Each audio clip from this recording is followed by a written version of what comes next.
और मैं उन राजनेताओं को भी कहना चाहता हूं, आप जो चुनौती लेकर के मैदान में आए ना, मैं सुना तान करके उस चुनौती को स्वीकार करता हूं। और लिख लो,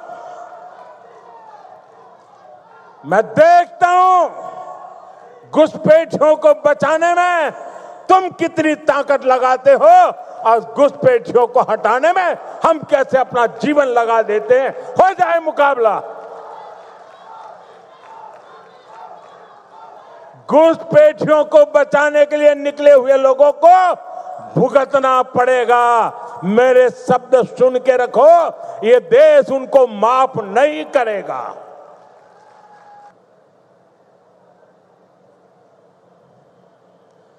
यहां असम में तो विशेष तौर पर कैंसर के हॉस्पिटल भी बनाए गए। बीते 11 वर्षों के दौरान भारत में मेडिकल कॉलेजों की संख्या दोगुनी हो गई है।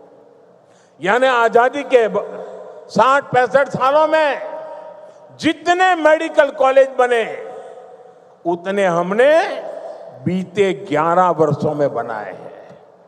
बताइए, 60-70 साल में जो काम हुआ है ना, वो हमने 10-11 साल में कर दिया है दोस्तों। यहां असम में भी 2014 से पहले सिर्फ 6 मेडिकल कॉलेज थे।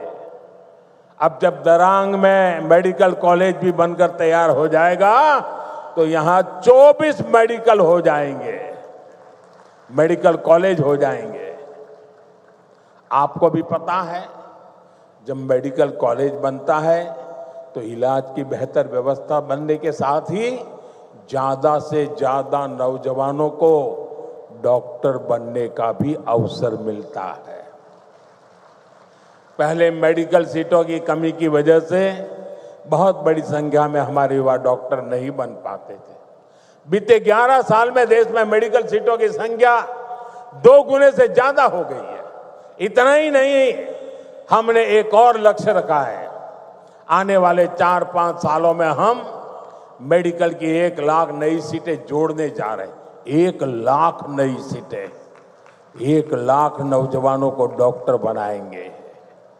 साथियों, ये हम ऐसे काम करते हैं, अगर इस देश में 3 करोड़ लखपति दर्जे बनाने का काम करते हैं तो 1 लाख नए डॉक्टर बनाने का भी काम करते हैं। साथियों, असम देशभक्तों की भूमि है। विदेशी आक्रांताओं से देश की रक्षा हो या फिर आजादी की लड़ाई में बलिदान हो, असम की भूमिका बहुत बड़ी है। पथरू घाट का किसान सत्याग्रह देश भला कैसे भूल सकता है। वह ऐतिहासिक स्थान यहां से ज्यादा दूर नहीं है। आज जब मैं बलिदानियों की ऐसी पावन भूमि पर खड़ा हूं तो कांग्रेस की एक और करतूत से पर्दा फटाना जरूरी है। कांग्रेस अपनी राजनीति के लिए हर ऐसे व्यक्ति, हर ऐसे विचार के साथ खड़ी होती है जो भारत विरोधी हो।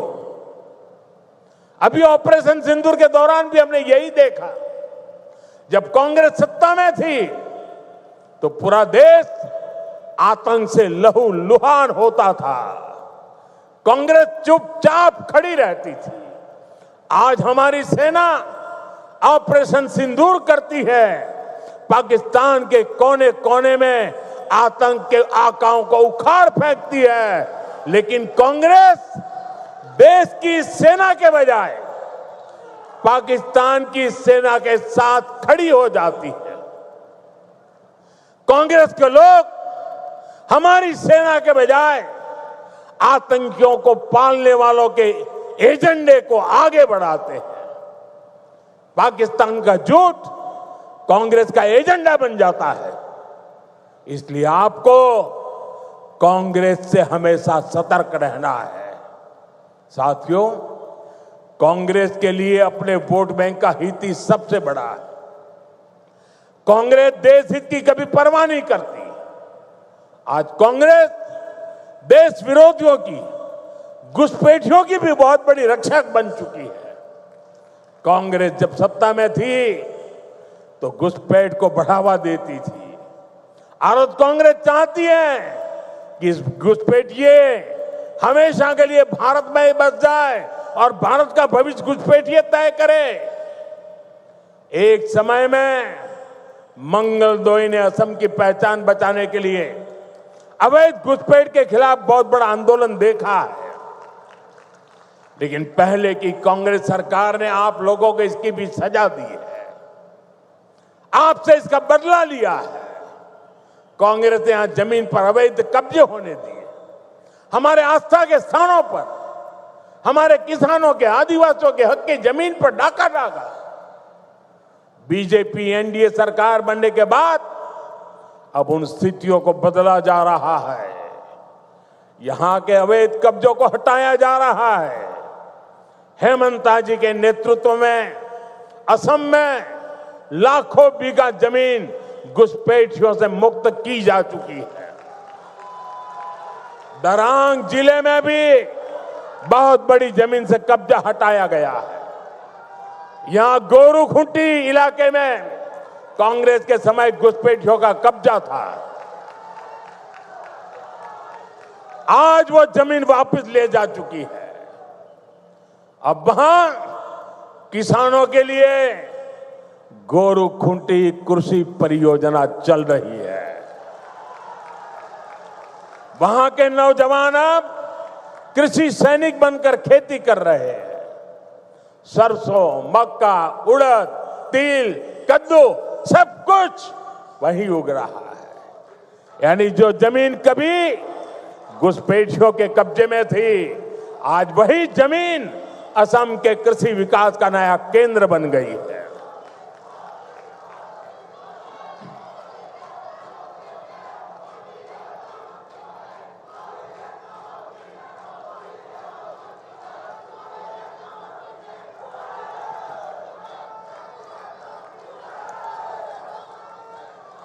साथियों, भाजपा की सरकार घुसपैठियों को देश के साधनों संसाधनों पर कब्जा नहीं करने देगी।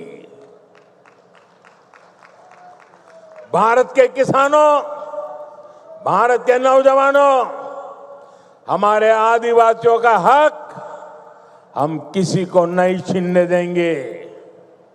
ये घुसपैठिए हमारी माताओं, बहनों, बेटियों के साथ अत्याचार करते हैं, ये नहीं होने दिया जाएगा। घुसपैठियों के माध्यम से बॉर्डर के इलाकों में डेमोग्राफी बदलने की साजिशें चल रही है।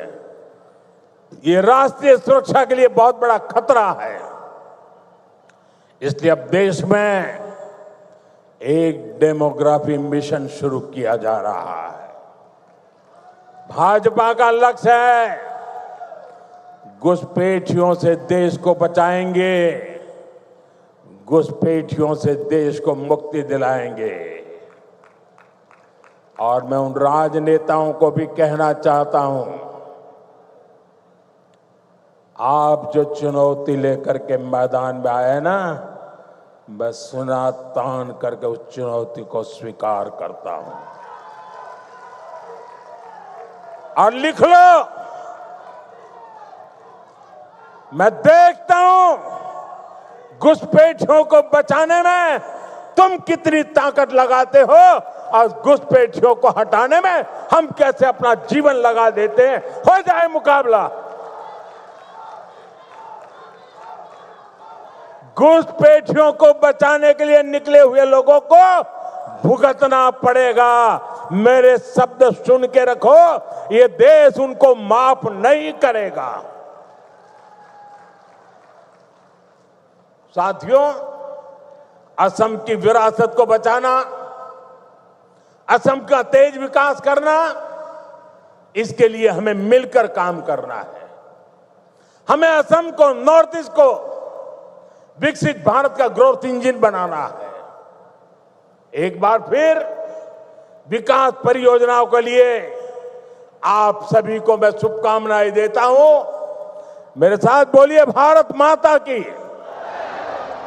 दोनों हाथ ऊपर करके पूरी ताकत से निकालनी चाहिए आवाज। भारत माता की, भारत माता की।